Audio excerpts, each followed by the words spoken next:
olympiques d'hiver.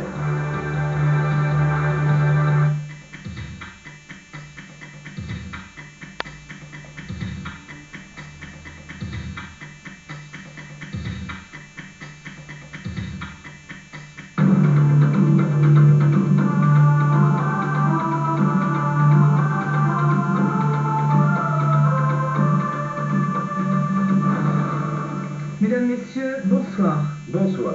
Pour nous et pour vous qui êtes fidèles à la 5, ce 17 décembre est une journée particulière. Ce journal sera donc, lui aussi, le reflet d'une réalité, un journal particulier. Il y a ce soir à la 5, 576 licenciements sur 820 employés, tout type de contrat confondu.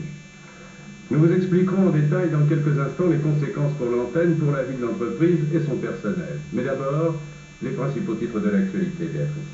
À l'étranger, Gorbatchev et Helsinki se sont mis d'accord pour mettre un point final aux structures de l'URSS avant la fin de l'année.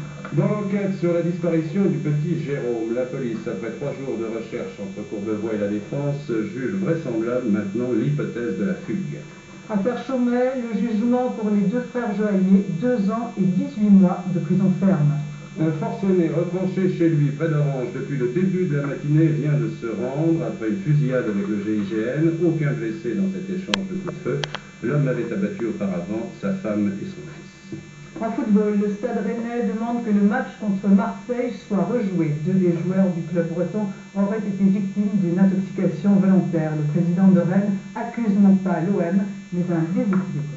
Le président du CNPF, François Périgaud, a été reconduit dans ses fonctions pour 3 ans.